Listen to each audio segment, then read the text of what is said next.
Avec vous sur Sud Radio pour débattre et pour commenter l'actualité avec vous, avec Laurence Taillade. Bonjour Laurence Taillade. Bonjour Valérie, bonjour à tous. Vous êtes essayiste, fondatrice du Parti républicain solidariste et vous avez publié Être une femme en 2020 aux éditions Michalon. Nicolas Corato également avec nous à distance, président fondateur du think tank Place de la République. Bonjour Nicolas. Bonjour Valérie, bonjour à tous. Bonjour. Pascal Bataille est en studio avec nous. Bonjour pour une fois. Bonjour Valérie, ravi d'être là pour une fois. C'est Provincial qui est à Paris, animateur, producteur, chef d'entreprise. Jérôme Ripoul, bonjour à vous, bonjour directeur Valérie. associé de l'agence Confluence et vous êtes également coprésident d'Opinion Valley. Alors évidemment, les sujets ne manquent pas ce matin, en particulier après les déclarations du Premier ministre hier. Noël sauvé, mais le jour de l'an, il ne se passera pas grand-chose. Alors, est-ce que c'est la bonne décision? Les lieux culturels fermés, la culture mise au banc. Vous en direz quelques mots, évidemment, Pascal Bataille, puisqu'on se rappelle que l'année dernière, on vous avait reçu, puisque vous organisez des spectacles pour enfants. Et là, ça va pas être possible. On commence avec vos coups de cœur, vos coups de gueule. Petit tour de table. Commençons avec vous, Jérôme Ripoul. Vous avez lu Le Parisien ce matin? Voilà, Parisien ce matin, j'ouvre le journal, entre mon café, mon croissant, et je lis cette phrase qui me fait tomber de la chaise, c'est « Nous avons déjà perdu le combat du climat ». Alors je me dis, tiens, qui c'est? Un climatologue, un expert du GIEC? Non, pas du tout, c'est Nicolas Hulot. Alors, je dois avouer que moi, j'ai des relations compliquées avec l'image de Nicolas Hulot. Bon, c'est quand même un ministre qui a eu une polémique avec ses six voitures, un écologiste qui a démissionné. Donc on pourrait se dire, c'est pas mal, il a pas eu cet engagement. Mais alors là, passer de l'écologie, du mode répressif au mode dépressif, moi, je dois avouer que ça me fait tomber les bras parce que j'ai pas envie de dire à mes enfants que le combat du climat est perdu. Surtout venant de Nicolas Hulot, qui théoriquement aurait peut-être pu faire des choses, non? Me semble-t-il, il fut ministre de l'Environnement. Il fut ministre, voilà.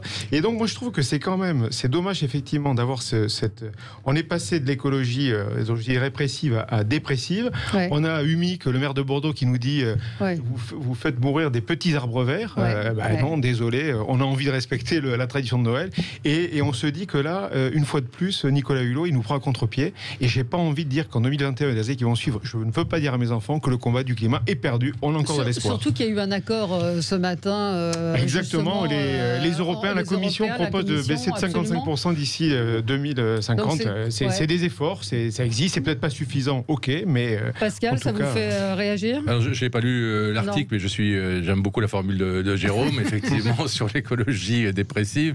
Et bon, Nicolas Hulot nous a habitués souvent à des prises de position un peu à 180 degrés. Alors, est-ce qu'il y a une part de provocation dans cette déclaration? Il faudrait, encore une fois, j'ai pas lu l'interview. Néanmoins, effectivement, je pense que c'est très contre-productif et qu'il faut continuer d'espérer. On sait que le combat est très difficile, qu'il sera immensément long, qu'on a déjà perdu beaucoup de batailles, mais on n'a pas perdu la guerre, bien au contraire. Et je pense que c'est pas le message à donner ni aux générations actuelles, ni aux futures. Non, je pense qu'il a besoin d'exister, donc de temps en temps, on le ressort du tiroir et on lui demande son avis. 15e interview au Parisien, d'ailleurs, c'était souligné. Nicolas Corato, un avis? Je partage les avis de Jérôme et de Pascal. Peut-être dire que si on a une lecture un peu psychanalytique de cette interview qui effectivement moi aussi m'a fait tomber mon croissant dans mon café ce matin, mais j'ai laissé le coup de gueule à Jérôme. Mais c'est peut-être de lire qu'en fait, depuis que Nicolas Hulot n'est plus ministre du Développement durable, on a perdu la bataille contre le changement climatique. Voilà, c'est un peu ça que je lis. Et je trouve je trouve que les responsables politiques, il faudrait un jour que Nicolas Hulot prenne conscience qu'il est un responsable politique et non plus simplement quelqu'un qui est dans le commentaire, mais qu'il a été dans l'action et dans la décision. Je trouve que les responsables politiques, une fois qu'ils ont quitté leur fonction, gardent quand même un minimum de responsabilité. Et quand on a été ministre de l'écologie, on ne peut pas dire, notamment à la jeunesse de son pays, mais pas seulement à l'ensemble de ses concitoyens, que le combat pour lequel on a été nommé et désigné ministre est perdu.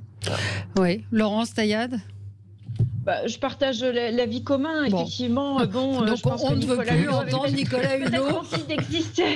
D'exister, c'est dommage parce que, effectivement, je pense qu'il y a des mesures qui sont prises en ce moment qui vont plutôt dans le bon sens, notamment de reconnaître que l'énergie nucléaire n'est pas si néfaste que ça quand on souhaite notamment combattre les émissions de gaz à effet de serre. Moi, je trouve que c'est dommage. J'aurais préféré qu'il continue à porter une voix forte plutôt que d'être dans une dynamique d'abandon de la cause. Donc voilà, on le renvoie définitivement en vacances, monsieur Hulot. Voilà, nous allons faire la rédaction en chef du Parisien et dire que ça suffit, 18 interviews pour dire un peu toujours la même chose. On n'a plus envie de l'entendre. Nicolas, un coup de gueule? Nicolas Corato. Oui, un coup de gueule rapide sur la commande publique. Alors, la commande publique, c'est l'argent pour lequel que l'État dépense, que l'État, les collectivités locales dépensent avec nos impôts pour faire vivre, trouver des services, des fonctionnements, des investissements et faire vivre un certain nombre d'entreprises, plusieurs milliers d'entreprises qui vivent de cette commande publique.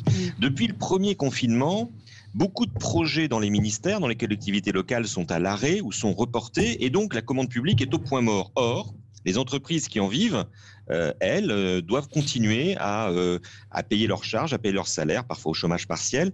Mais je suis un peu étonné de la manière dont ce sujet n'a pas été véritablement documenté par le gouvernement, ni par les journalistes, ni par les médias, parce que c'est un vrai sujet économique. Il y a des secteurs entiers qui sont à l'arrêt, pas simplement les secteurs culturels.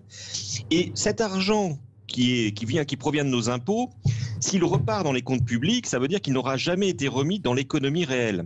Donc il faut vraiment que les ministères adoptent une façon de faire un peu plus plastique. C'est pas parce que ce qu'ils avaient prévu de faire en 2020 ne se fait pas qu'ils ne peuvent pas faire autre chose ou imaginer autre chose. Je prends un exemple, et pardon de faire une fixation sur Roselyne Bachelot, mais c'est ma fixation du mois. Chacun ses obsessions. Hein, voilà un ministère de la culture, Voilà un ministère de la culture qui subventionne des pièces de théâtre, des salles de théâtre, des festivals. Bref, un ministère qui, depuis quelques mois, ne subventionne plus rien puisque, on le sait, tout ça est à l'arrêt. Mais est-ce que cet argent, est-ce que ces projets ont été réorientés vers d'autres types de commandes publiques? Je prends un exemple très simple. On a compris hier soir que le réveillon du 31 décembre, on allait le passer devant la télé. Moi, j'ai écouté Sud Radio. Sud Radio ou Sud Radio. Je me pose une question. Est-ce que France Télévisions, qui est l'arme de l'État en matière audiovisuelle, va passer une commande pour produire et diffuser des pièces de théâtre qui sont actuellement prêtes, mais qui ne pourront pas être montrées au public? Est-ce que France Télévisions va commander du Feydeau au Théâtre de l'Atelier, du Feydeau à la Comédie Française, et faire vivre avec l'argent public la création du secteur culturel? Ou est-ce qu'on aura droit, je le regrette, à notre sempiternel réveillon avec Stéphane Bern, contre lequel je n'ai rien, mais qui me fait beaucoup moins rire que les comédiens qui jouent Feydeau. Mais voilà, une anecdote pour dire qu'il y a un moment où la question de la commande publique se pose. Ça concerne les travaux publics, ça concerne l'immobilier, ça concerne ça concerne la communication, et je vois Jérôme et Pascal. Ça concerne énormément de contrats et de projets qui ont été mis sous cloche avec de l'argent que les Français ont payé et qui devait revenir dans l'économie et qui n'est pas aujourd'hui dans l'économie. Donc le plan de relance, c'est bien joli, mais c'est pour demain. La commande publique, c'est aujourd'hui. Et c'est vrai que... Alors, Laurence Taillade.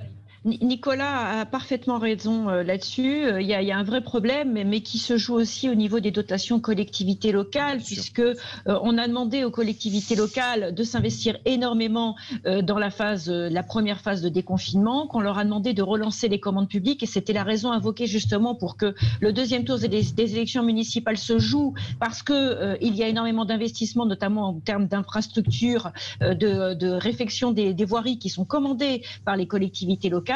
Mais pour autant, on a gelé toutes les dotations depuis 2 ans qui n'ont pas progressé. Les finances locales sont exsangues, notamment à cause du travail de la suppression d'une partie de la taxe d'habitation. Et donc, il est temps, effectivement, que le gouvernement réfléchisse aussi à ces dotations, parce qu'il y a énormément de collectivités locales qui ont pris des initiatives qui vont en faveur des commerces, qui pourraient aller en faveur des TPE-PME.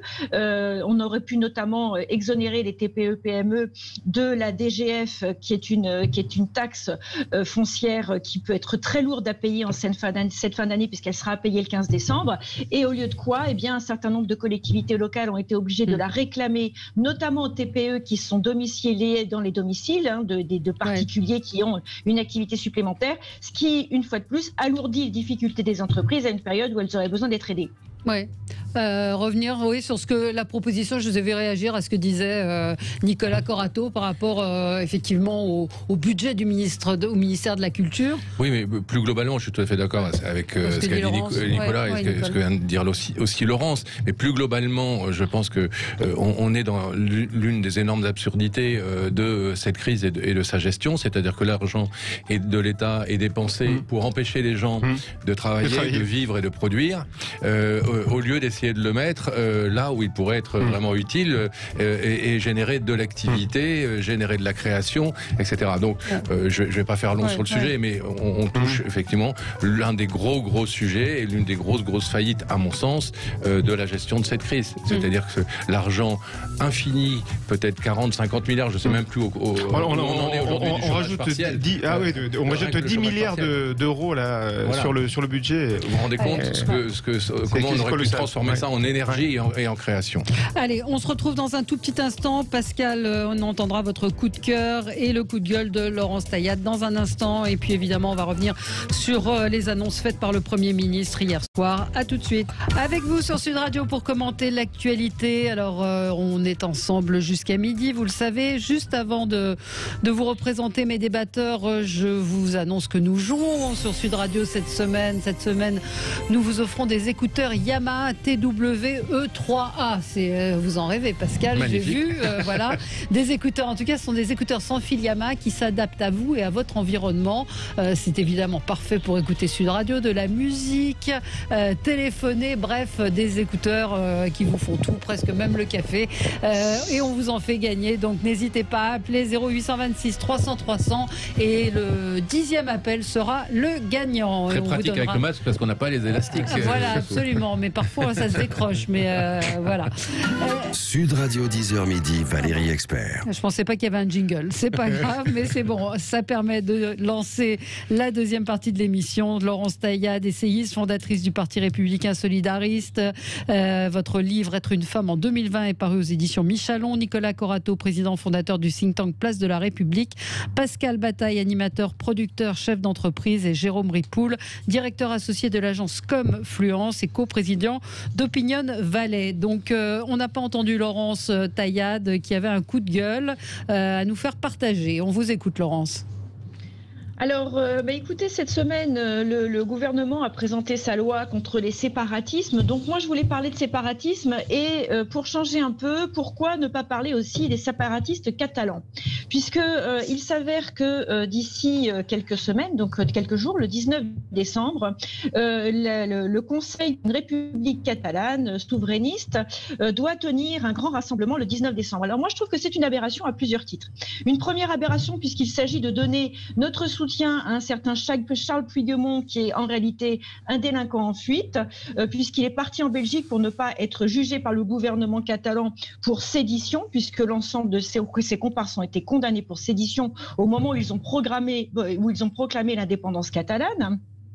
Donc ce monsieur va tenir ce rassemblement en France, à Argelès. Il est soutenu par un certain nombre d'élus locaux français.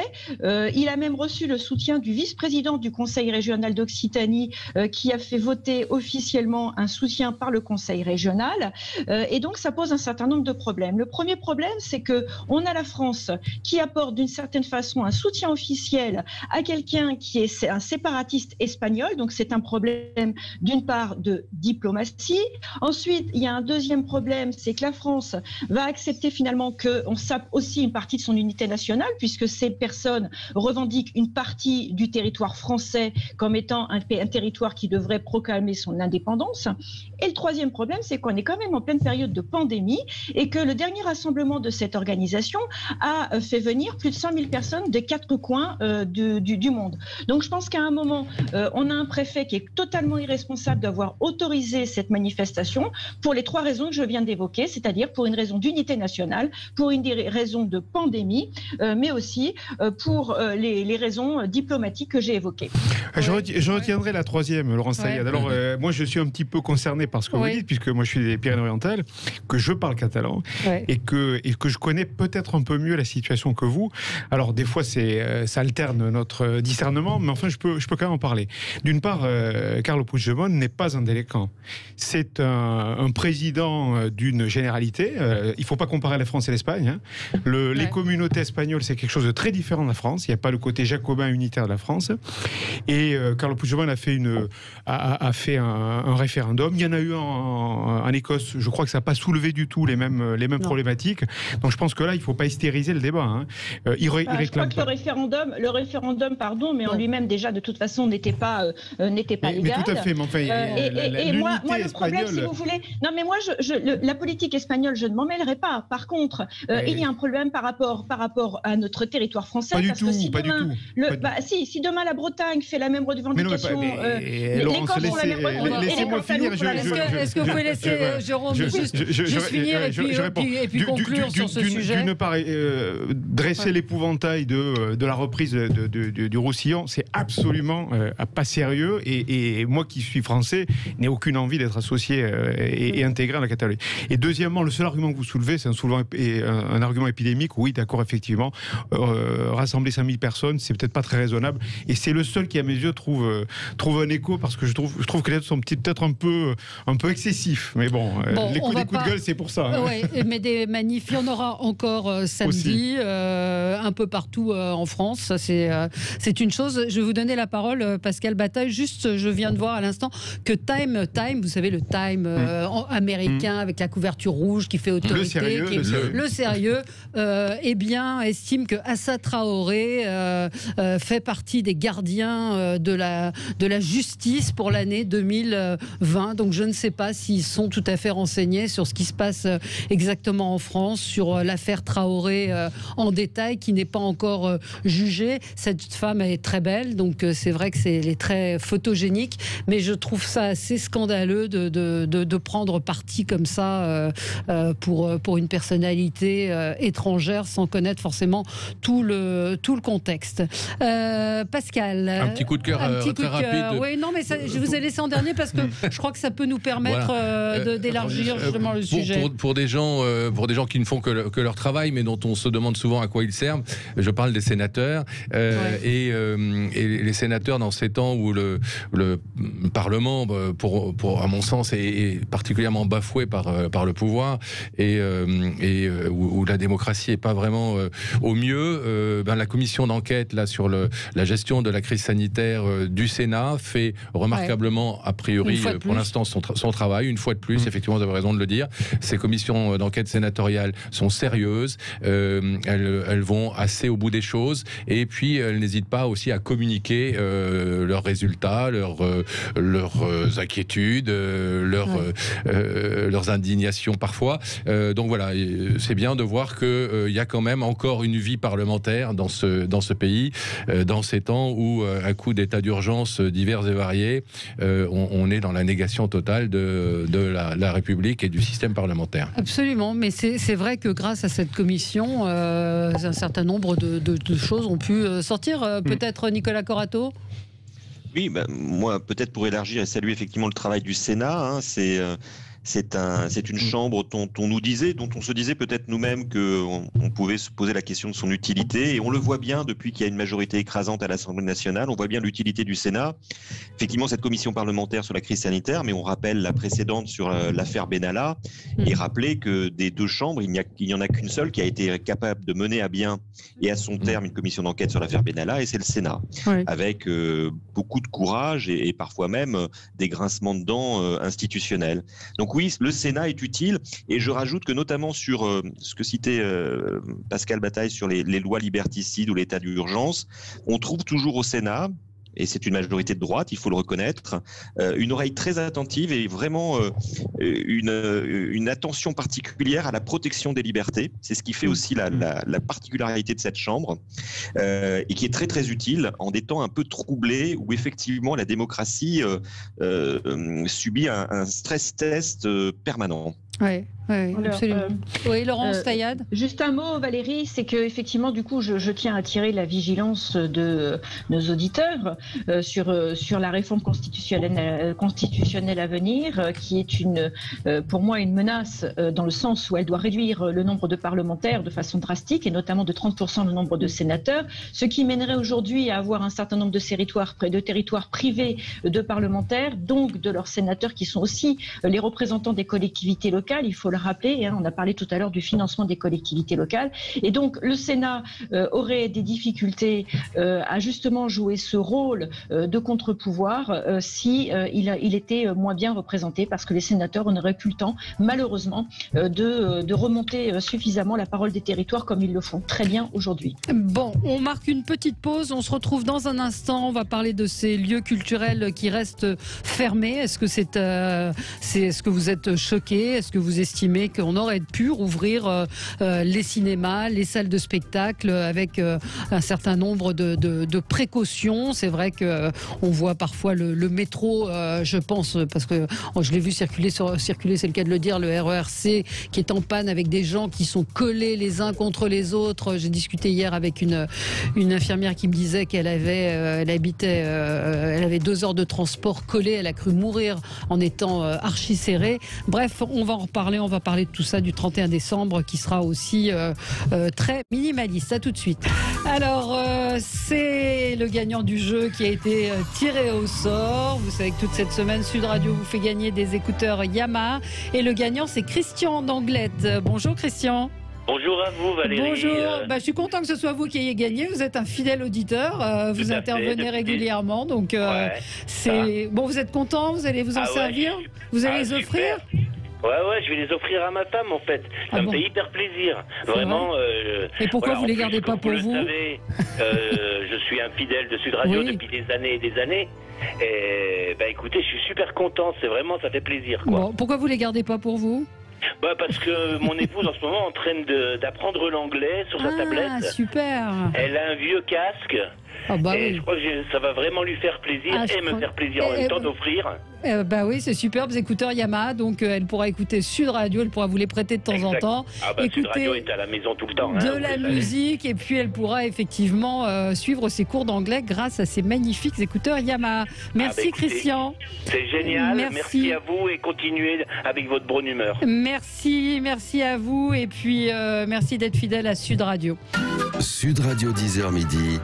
Débat. Alors, pour poursuivre quand même dans ce que disait tout à l'heure Pascal Bataille, il y a eu cette affaire, on en a parlé hier grâce à la commission d'enquête du Sénat sur cette commission d'enquête qui s'est penchée sur la façon dont le coronavirus a été géré, où on a appris que Jérôme Salomon avait tenté de dissimuler une erreur, plus qu'une erreur, c'est-à-dire qu'il a même réussi à faire, comment on dit, caviarder, à modifier une commande. Au départ, il devait y avoir 1 milliard de masques commandés, finalement 100 000, et il a fait modifier ce chiffre. Et ce matin, même sur Sud Radio, où nous avons su Marlène Schiappa, la question lui a été posée, elle a été posée un petit peu sur toutes les antennes, les autres antennes. La question, doit-il être viré? Clairement, la réponse est non. Vous êtes étonné, Pascal? Alors étonné, non. Indigné, oui.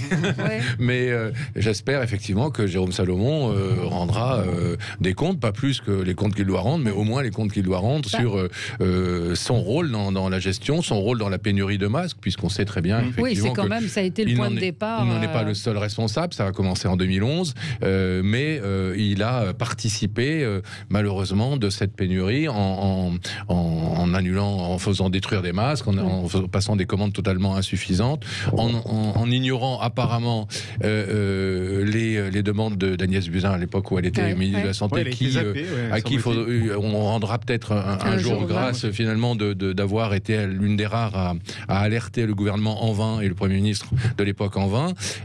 Voilà, donc Jérôme Salomon, il faut qu'il rende des comptes, bien évidemment. Je suis d'accord. Peut-être qu'il faut pas est-ce qu'il faut le virer tout de suite ou pas? Il faut peut-être attendre. Il y a est-ce qu'il y a une présomption d'innocence? Non, visiblement, les sénateurs ont prouvé qu'il y avait eu quand même une sorte de malfaçon. Les faits semblent avérés.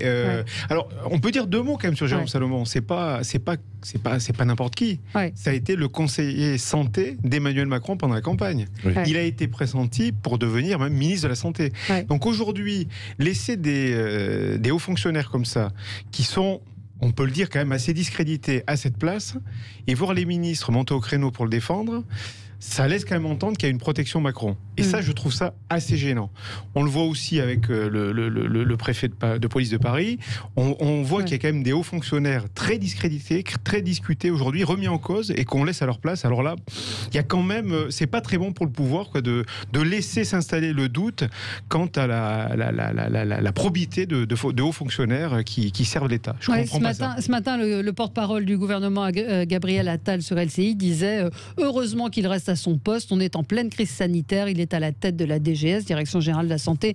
Et je peux vous dire que pour le voir, attention, vous avez vos mouchoirs, que dans les réunions, il est dévoué corps et âme à protéger la santé des Français.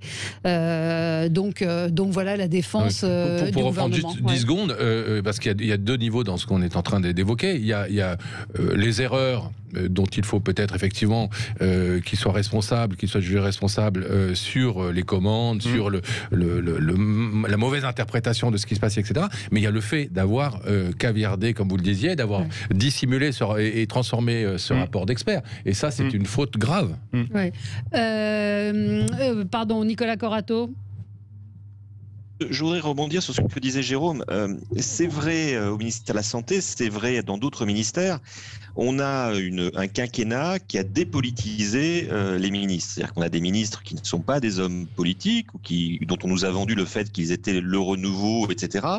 Mais ça a eu pour effet de donner la main et de donner le pouvoir politique au directeur d'administration centrale. Et effectivement, aujourd'hui, le ministre de la Santé s'appelle Jérôme Salomon, le ministre de l'Intérieur s'appelle Didier Lallement, et j'en passe. C'est-à-dire que effectivement, on a une prise de pouvoir de la haute fonction publique dans ce pays qui n'est responsable devant personne à part de prendre des ministres qu'il contrôle d'une certaine manière.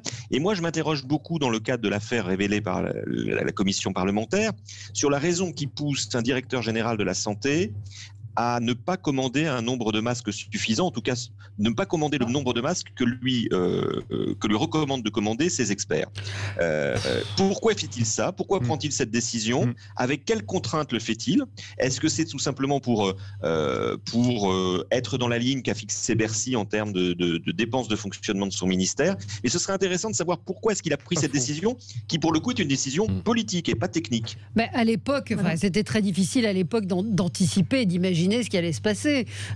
Tous les ans, il faut rappeler quand même que des masques sont commandés et sont jetés parce qu'ils sont hors d'usage. Donc je pense que... Bien sûr, alors, Valérie, mais vous savez que dans ce pays, on fait des stocks de nourriture et d'essence en cas de crise majeure et que tous les ans, la nourriture est perdue. Et ça s'appelle prévoir. Ça s'appelle prévoir le pire. C'est pour ça aussi qu'on a un gouvernement. Laurence Taillade. Effectivement, là où je vais enfoncer le clou de ce que vient de dire Nicolas, parce que je partage complètement son sentiment, c'est qu'aujourd'hui, on a des hauts fonctionnaires qui prennent des décisions qui sont des décisions politiques. Le haut fonctionnaire, ce n'est pas son rôle. Son rôle, c'est de préparer les décisions, c'est de répondre à des directives politiques. Et là, on se rend bien compte que finalement, il a complètement outrepassé ses fonctions si il a pris ses décisions de façon autonome, ou alors il a pris des décisions qui lui ont été imposées, et auquel cas, eh bien, il n'est pas seul responsable et seul à bord dans ce bateau. Donc, à un moment, il faut aussi bien regarder les choses. Est-ce que les hauts fonctionnaires ont pris le pouvoir, ou est-ce qu'au contraire, contraire, ils servent de fusible.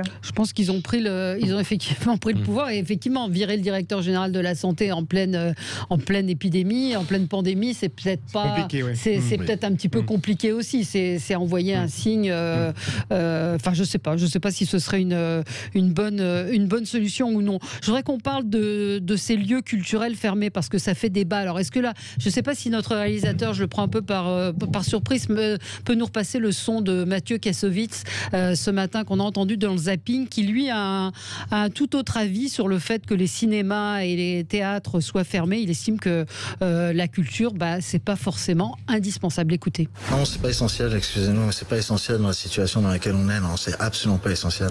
Vous avez la télé, vous pouvez très bien regarder les films à la maison, vous avez des livres à la maison. Je suis très content d'être en France et je suis très content de ce que fait le gouvernement avec tous les trucs, mais je me sens protégé. J'ai besoin de protéger ma famille, j'ai besoin de protéger mon père qui a 82 ans. Et le moins les gens communiquent et moins on prend de risques, mieux on est. Et je trouve ça intéressant que des politiciens fassent l'inverse de ce que veut la population, l'ensemble de la population. On veut tous sortir. Mais ils sont obligés de le faire parce qu'ils nous protègent et c'est leur travail.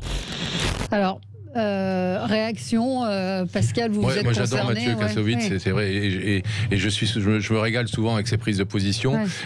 Donc, pour une fois, je trouve que je suis en total désaccord avec ce qu'il dit, et je trouve ça relativement lamentable d'entendre ça dans la bouche d'un acteur, d'un producteur. Peut-être est-il en quête d'une commande publique du ministère de la Culture,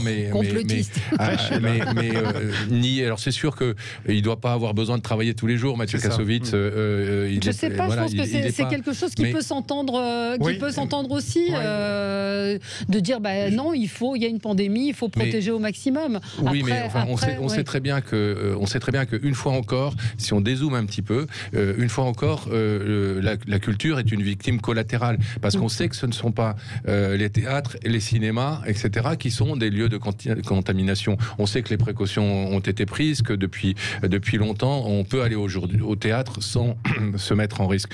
Pourquoi on ferme les théâtres et les cinémas? C'est à cause du couvre-feu. Donc le secteur de la culture est victime collatérale de la décision du gouvernement de prendre au niveau national, ce qui est là aussi une absurdité, une décision de couvre-feu à 20h. Par définition, si on ferme à 20h, c'est difficile de laisser les théâtres en activité et les cinémas.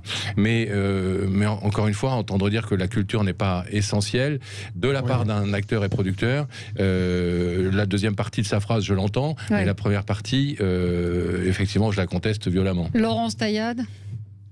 Alors, il y a plusieurs choses. D'abord, on peut souligner l'incohérence de cette prise de décision. Alors bon, je ne vais pas me prononcer sur Mathieu Kassovitz. Non, mais c'était pour lancer un peu le débat. Mais c'est vrai que beaucoup de gens ne comprennent pas pourquoi on ne pourrait pas instaurer des jauges dans les théâtres, dans les cinémas. Quand on est dans un train à côté de quelqu'un, on est pendant 2 heures, 3 heures parfois côte à côte avec un masque et a priori pas de contamination.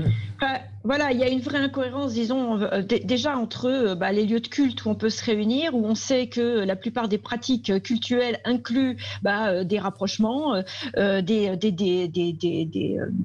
déplacements à l'intérieur des lieux de culte, alors que lorsqu'on est dans une salle de cinéma ou une salle de théâtre, on ne se déplace pas. Donc il y a aussi cette distinction qui est faite entre le cultuel et le culturel qui finalement peut être problématique. Et puis, effectivement, vous le disiez, il y a aussi ce distinguo qui est fait entre les remontées mécaniques et les métros. Moi, je suis dans une région, la région de Laurent Wauquiez, où il y a un recours au Conseil d'État justement pour pouvoir relancer les remontées mécaniques, parce qu'on est face à une énorme difficulté, à un certain nombre d'emplois qui sont menacés. C'est plusieurs centaines de milliers d'emplois qui sont menacés pour les raisons que vous connaissez, la fermeture des remontées mécaniques. Et à un moment, il va falloir qu'il y ait plus de cohérence, parce que si les personnes aujourd'hui ne respectent pas les mesures, il y a eu 260 000 verbalisations sur le dernier confinement. 260 000 verbalisations, ça veut bien dire qu'il y a des millions de personnes qui n'ont pas respecté les consignes, et ça risque de s'aggraver puisqu'on est toujours dans un système totalement incohérent que les gens ne comprennent pas, et donc ils ne peuvent pas y adhérer.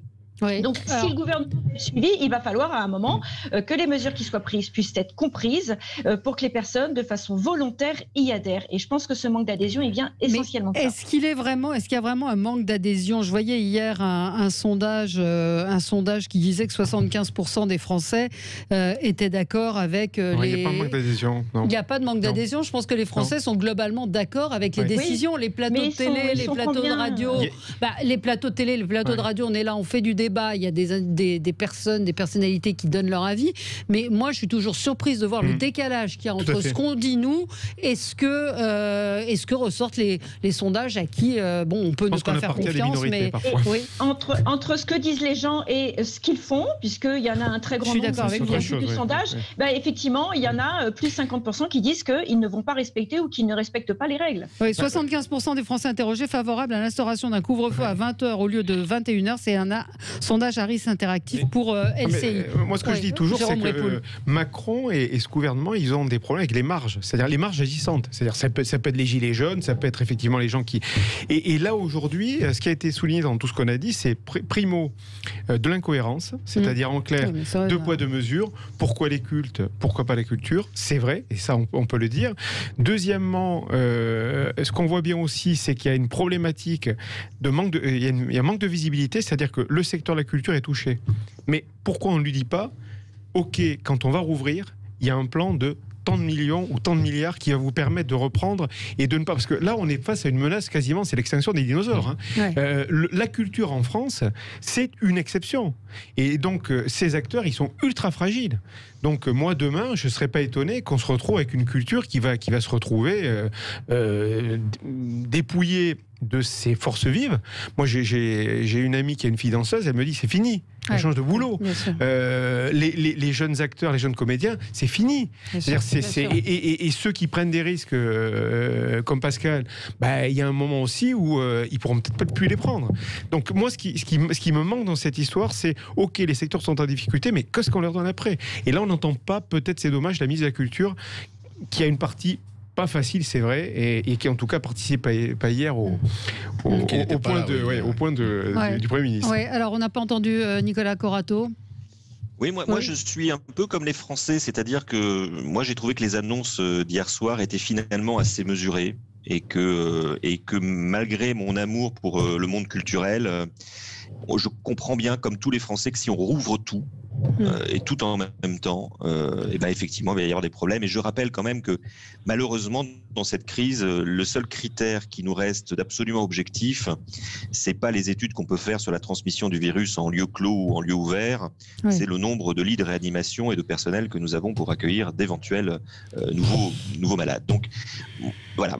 Après, ayant dit ça, ce qui me gêne, moi, c'est le message, et c'est intéressant d'entendre Mathieu Kassovitz, le message du gouvernement depuis le début, avec ce fameux terme d'essentiel. Il y a des choses qui sont dangereuses, il y a des activités qui sont dangereuses, il y a des activités qui sont certainement prioritaires, mais le problème, c'est que le gouvernement a juxtaposé à une argumentation sanitaire un parti pris idéologique. C'est-à-dire que quand vous dézoomez, comme le dit si bien Pascal Bataille, qu'est-ce que vous voyez? Vous voyez que dans cette société française, finalement, ce qui est important, c'est d'avoir, c'est de travailler et de consommer. L'être est complètement de côté. Moi, je ne considère pas que les cultes ont eu droit à quelque chose de très, très privilégié. Moi, je suis complètement atterré de voir la disparition des cultes et la disparition de la visibilité de la religion en France à un moment où ceux qui croient en ont terriblement besoin. De la même manière, c'est quand même très, très troublant de voir que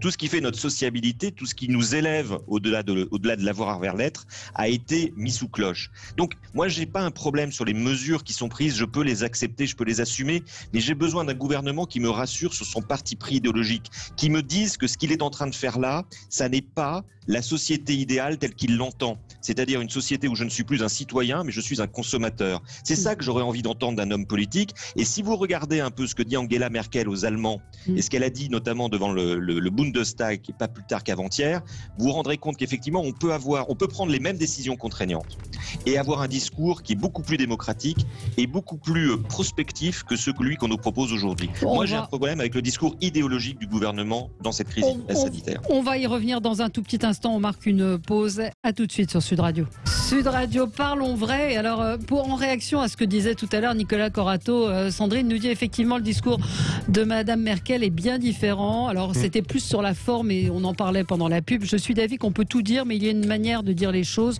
Toute vérité n'est pas bonne à dire et pourtant on ne pourra jamais redire à une personne qui a dit la vérité.